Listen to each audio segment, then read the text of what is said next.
Hello brothers and sisters, welcome back again sa atin sharing for bread of God. In the name of the Father, into the Son, into the Holy Spirit. Amen. Lord, thank you so much sa pagkakataong ito na ibinigay mo na naman sa akin na nagkaroon na naman ako ng panahon upang ibahagi ko ang aking buhay. So, brothers and sisters, sa katotohanan ng aking buhay, ako ay isang Romano Katoliko.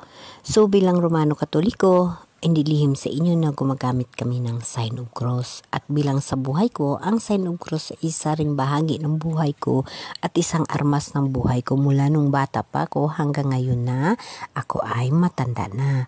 So, hindi yan nawawala sa akin dahil dyan ko nakilala at nasaksihan ang mahal na Diyos, ang kanyang mga mirakulo sa buhay ko. Yun ang aking ginagamit. So, of course, bilang Katoliko at bilang tumulo ni Jesus Christ, siyempre kailangan din natin na mag-aral o mag-learn ng mga iba't iba pang mga bagay sa ating paligid. So, ang una kong ginawa, brothers and sisters, nag-search ako ng sign of cross. Kung ano ba ang mga religious na gumagamit ng sign of cross, kasi sa akala ko ay Katoliko lamang ang gumagamit. Ngunit marami parang religious ang gumagamit ng sign of cross. Kahit pa iba-iba lamang ang pinuno ng kanilang simbahan, ngunit gumagamit rin sila ng sign of cross. At ngayon ko rin natuklasan na ang paggamit pala ng sign of cross ay maraming religious. Ngunit parang nagkakaugnay sa Romano Katoliko, ngunit iba ang pamamahala. So, dapat yung mga ganung bagay malaman natin, hindi lamang nasasabihin natin, ay nagsimba ako sa ganitong simbahan, kasi nag-sign of cross at saka simbahan din sila. Alam nyo ba na ako mismo ay naguguluhan ako sa templo of the community, pero hindi natin bigyan ng pansin yung mga ganung bagay. Ang sa atin lamang, pag-aralan lang natin kung ano ba ang templo community, ang temple community ni Jesus Christ, kung ano ba talaga yung mga bagay na dapat natin matuklasan sa bawat temple of Jesus Christ. Ang dapat natin unawain na iba yung temple of community ni Jesus Christ at ang temple of God na nasa puso natin. Yung individual na panampalataya natin sa mahal na Diyos ay nasa puso natin, ang temple of God. So, dito tayo nag-uusap sa tinatawag na temple of community. Ako bilang Katoliko, sign of cross, hindi yan nawawala sa buhay ko. At kung saan man ako naroroon, kung ano man silang religious, sumasama ako. Hindi ho ako nagasabi na, ay ayaw ko kasi Katoliko ako. No. Kahit ano ho na temple of community na nandoon ako ay sumasama. Like example lamang, nandito ako sa anak ko. Yung temple of community ng anak ko ay yung the Jesus Christ in the Latter Saint, yung Mormons.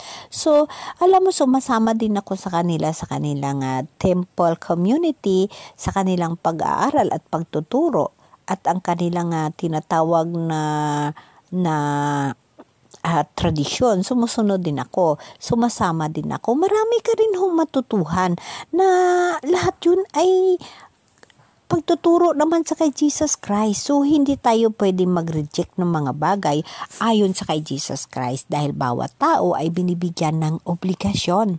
So, ganun ang obligasyon nila. So, bilang tao na nampalataya sa mahal na Diyos, syempre kailangan nating mananaliksik at marami tayong matutuhan sa paiba't ibang mga temple of community.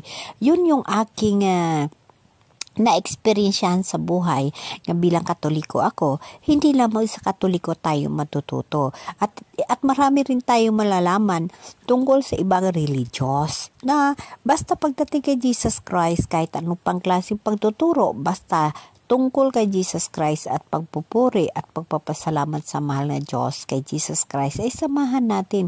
Paiba-iba man ang tinatawag na pagtuturo, ngunit ayon pa rin kay Jesus Christ at para pa rin sa Kanya. So, mag-aral tayo.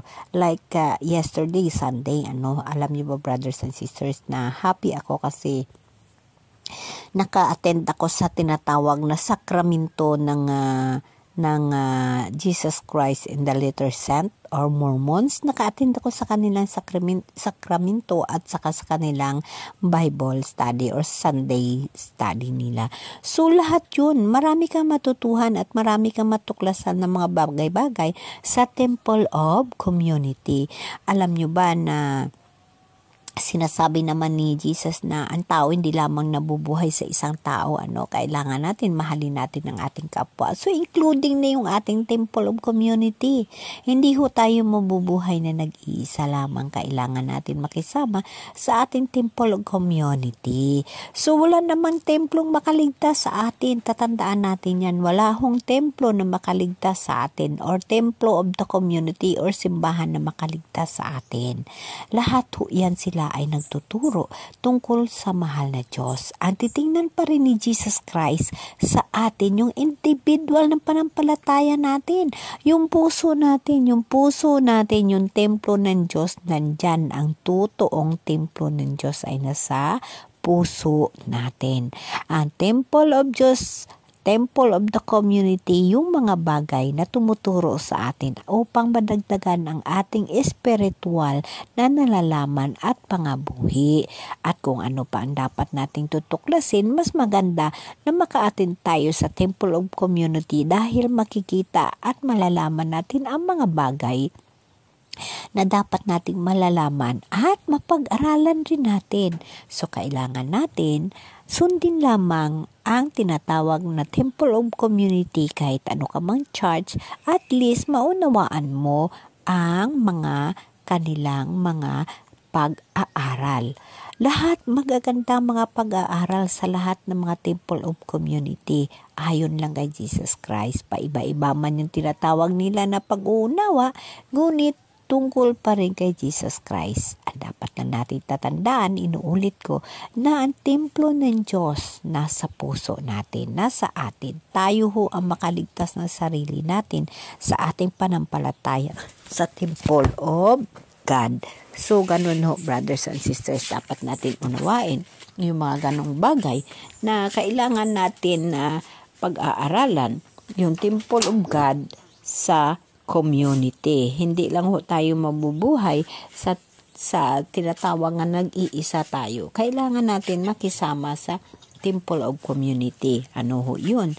So kung saan man tayo, kailangan din natin mag-attend sa tinatawag ng mga Temple of Community kung saan ka man, kung saan ka man nga grupo, doon ka. So, ganun ho, brothers and sisters, na ako bilang Katoliko, hindi lamang ako sa Katolik ay umaasa na tinatawag sa sarili ko, kundi mismo sa sariling panampalataya ko sa aking puso, kung paano ko ayusin ang aking relasyon sa mahal na Diyos, no? Ang relasyon ko sa mahal na Diyos, yun ang aking ginagamit bilang temple ng mahal na Diyos sa puso ko.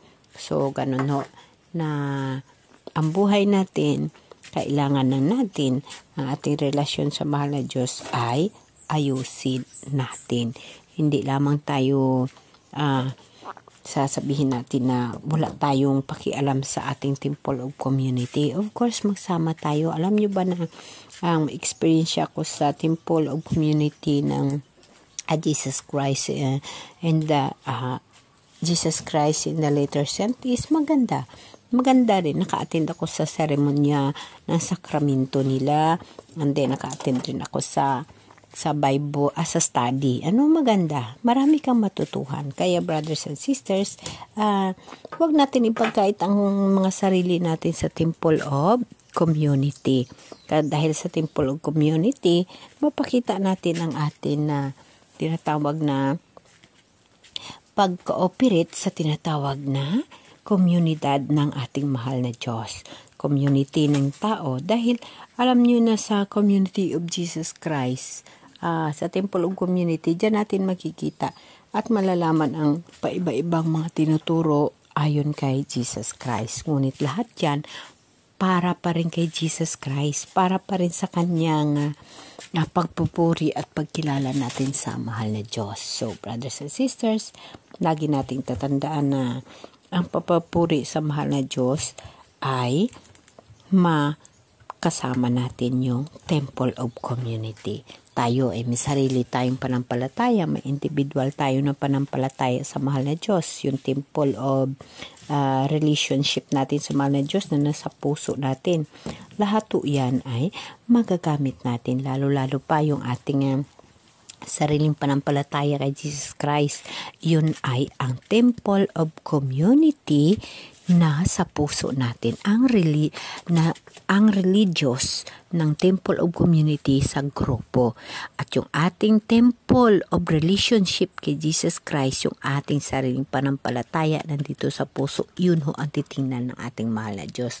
Kukuha tayo ng kaalaman sa Temple of Community, kahit anumang komunidad yan, anuman na temple yan, kukuha tayo ng kaalaman. Dahil iyon ay magagamit natin sa sariling individual na panampalataya natin kay Jesus Christ.